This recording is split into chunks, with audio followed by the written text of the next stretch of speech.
at Springer Mountain. Arrived. Good morning. It's about 7:30 in the morning on New Year's Day, so happy New Year's.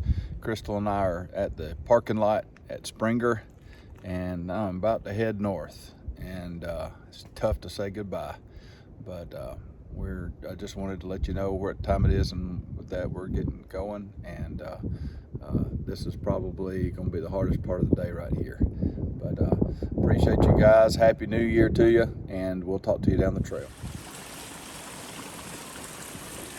This is one of those iconic spots. I'm only a mile or so in, maybe a mile and a half, I don't know. But wanted to show this awesome crossing here. It's about the third or fourth water crossing I've had. I think the third already. A couple of them that aren't normally water crossings, and a lot of mud. So I'm really having to be careful. I think if I hadn't already established social media with Anchor, I should change my trail name to Slippers. But I've stayed upright so far, being careful. I've noticed one thing already, which is kind of cool. I'll keep my feet, my eyes looking straight down at my feet. So I'll stay on the trail, be careful, not fall, all that kind of stuff. And every once in a while, I'll glance around me. I decided to do this while I was in the valley, but there's mountains, beautiful views. It's just incredible. So I'm guilty of that sometimes. I guess that's my first little moment from the mountains. I'm guilty in life of just looking straight ahead, focusing on what's in front of me, instead of letting His word be the path, be the light for my path. And that's in Psalms, by the way. You can look it up. But instead, sometimes we don't look around and experience all the beauty that's there around us every day. So let me encourage you today on a couple of things. First, a happy New Year's, but also want to share this with you. I've really thought about, New Year's resolutions. Mine's kind of clear for me this year. I think that's one of the reasons I started January 1st. I wanted to do something difficult and challenging, but I just kept feeling a call. I don't know if you want to call it a call, but so many God winks just lined up for me starting when I did. And here it is, a little rainy, but 62 degrees. I'm sweating on January 1st on the Appalachian Trail. It feels good. But reminds me of the Israelites after they left Egypt. They walked through the wilderness and they were hungry, and God provided them manna. I'm not expecting Snickers to fall out of the sky. That'd be nice, and I'd take it. Oh wow, there's Stover Creek Shelter. I'm surprised I've walked that far already. But I think the manna that He's given me today is 62 degrees on January 1st. So I know every day's not going to be like this, and I know there's challenges ahead, but I know that when I need to be fed, He's going to feed me. When I need to rest, He's going to provide a way. And when I need to be humbled, He's going to provide some humility. So anyway, I just wanted to share that this morning. One last thing I wanted to share with you is, I think I will hit the privy. One last thing I wanted to share with you this morning is your New Year's resolution. If you have a New Year's resolution, I'm going to the shelter. Shelter's up that way, AT's down that way. Well, let me encourage you to follow along with me on my journey. My resolution is to finish this hike and this year. I've had New Year's resolutions, trying to lose weight, trying to exercise, trying to read my Bible more, pray more, care about people more, not be so greedy. There's a long list of things that I have to work on. And it seems like I'm not resolute. I don't do what I say I'm going to do. I'll peter out after a week or two. Well, I'm going to try not to do that. So I challenge you to follow along with me. And as I'm able to continue pushing on, that's how you can support me. You continue on with whatever your resolution is, whatever you want to improve in your daily life. Jump on board with me and let's do it together. Have a blessed day. I love you, honey. This is one of my favorite stretches on the Georgia portion. It's like a hemlock forest. It's almost like a fairy tale. I know I've got a lot more wonderful surprises up ahead. And I've seen other people's videos in other states, but in Georgia, this is one of the prettiest areas. The trail kind of tricks you because the first 4 miles off the parking lot of Springer, probably the easiest part. And nice, soft, cushiony leaves help a lot. So anyway, just wanted to show this part of the trail because it's gorgeous. Hey, honey, I've already conquered a few firsts on the way. Just keep you updated. I broke yesterday's record of 1 mile. So I'm about, my guess is about 3 miles in. Good pace. I did find the preview okay, so I knew you were worried about that. And I've shot my first snot rocket. And I hit my first cobweb, so everything is going great.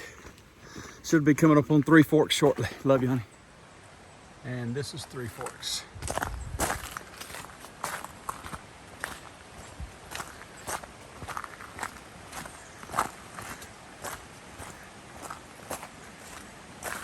Here's another iconic spot.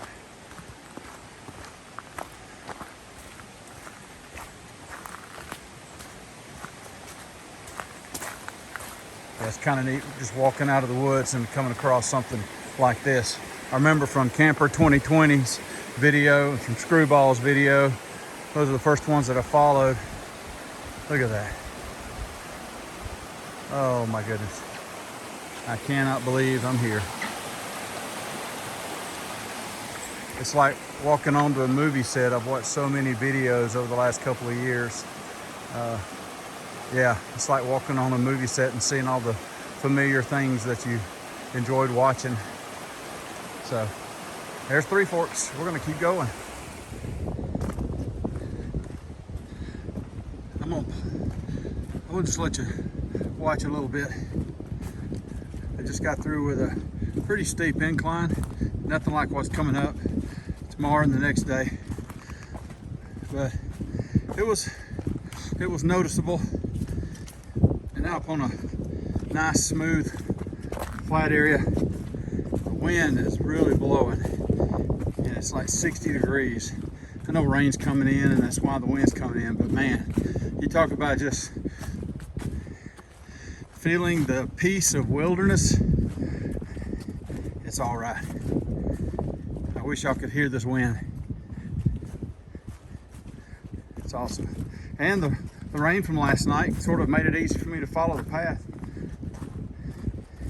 Anyway, I just hope y'all are enjoying this this path along the way. See ya. So it's about 11:20 and I just stopped, got some water, ate me some lunch, and feel pretty good. And I'm about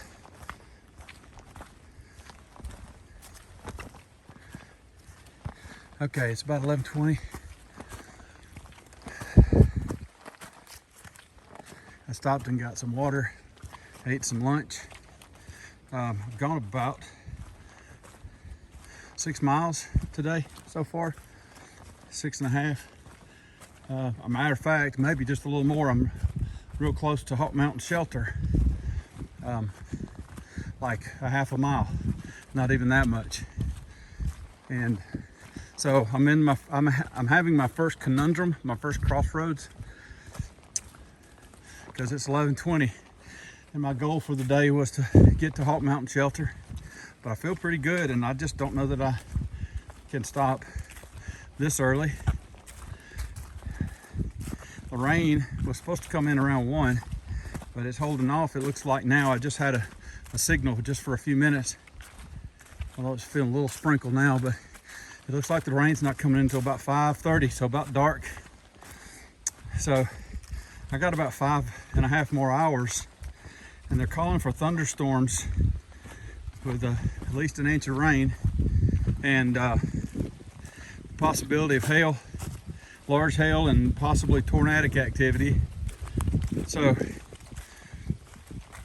about 8 miles from here is Gooch Creek campsite, and there's a AT legend, Nimrod, at Above the Clouds Hostel, which is closed right now, who I talked to yesterday, and he said that, because I was thinking about being there at the end of the day tomorrow, certainly not today, and oh, nice water. I should have stopped here for water. Man, a whole lot better source. Oh well, I'm full of water now, so we're going to move on. But it is pretty, even in the clouds. But anyway, Nimrod said, if you get in trouble, call me. So I'm thinking about, by the way, Nimrod is the coolest trail name I think I've heard. But anyway, I may reach out to him and try to make it. That'd be about a 14-15 mile day, which is more than I probably should do my first day. But that's my conundrum.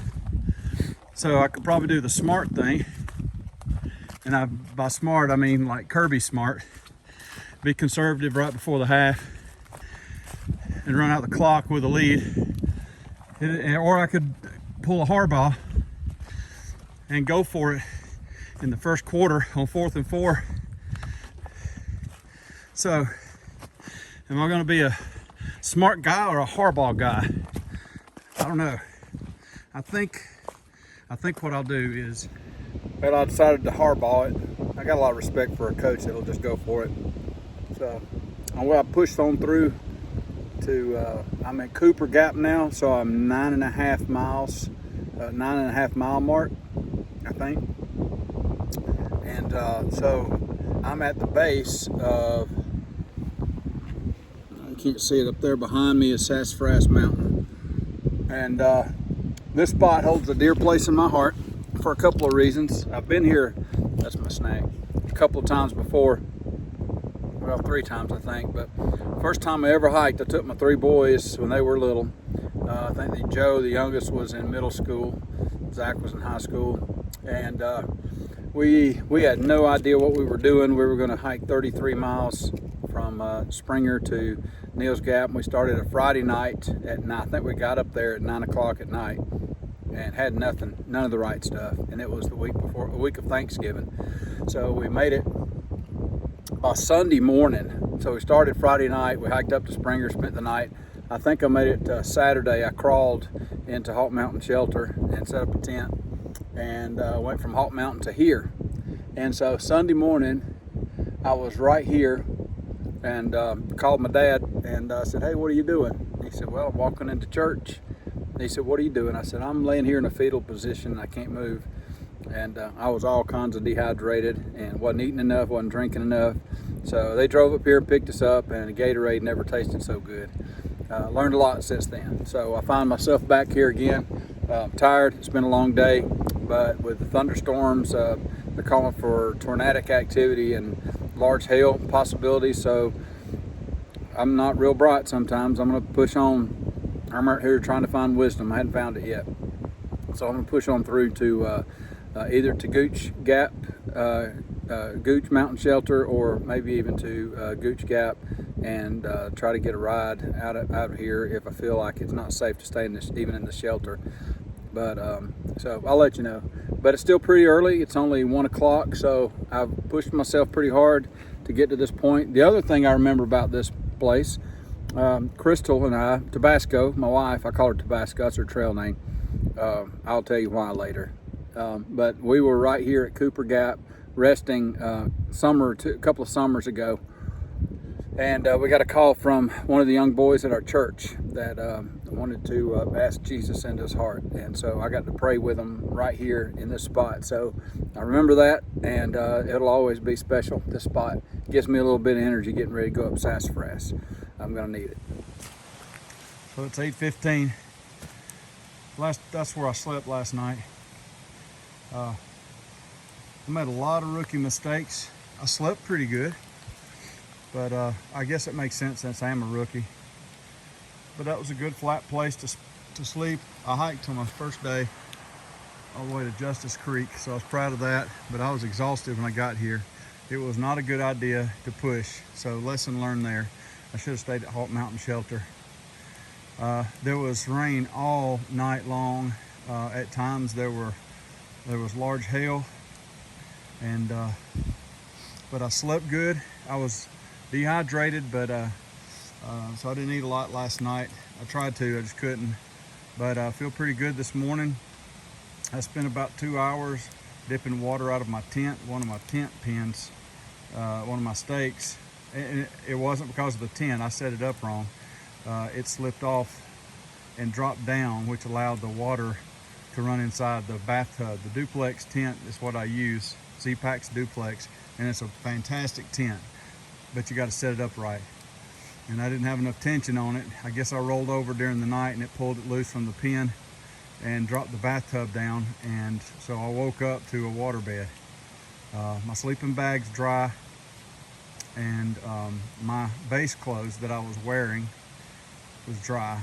And thankfully, all my stinky hiking clothes from the day before I put in my dry sack, and I had my clothes that I was going to wear today, same hiking pants and shirt, but underwear and socks, set on the floor of my tent. So all of that, my fleece, mid layer, my puffy, all of it totally saturated. And so yeah, but you know what, I feel good. And because I hiked so much yesterday, I only have about 2.5 miles to Gooch Gap. I've definitely got to dry all my stuff out. That was my goal for the end of the second day anyway. So it'll be a short day, and I'm going to try to figure out a way to get a ride into town or something, and take a Nero today, and then get going again with some dry clean clothes tomorrow. So that's the plan. I don't regret any of it. I learned a lot of lessons, and my spirits are high and my legs are sore, but I'm about to walk that off, and it's going to be a great day. So see you. So there's my tent in the bathroom, drying out. There's my fleece. Got other things hanging up over there. My sleeping bags over there on the floor. There's my air mattress. But anyway, everything's going great. I was hoping to be to Gooch Gap after 2 days anyway, so we'll see. Tomorrow's looking kind of shady. They're calling for a couple of inches of snow and 30 to 40 mile an hour winds possibly on the trail. So I'm going to play it by ear and see, but my plan as of right now is to try to push from Gooch Gap down to Lance Creek campsite, which is about 7 miles.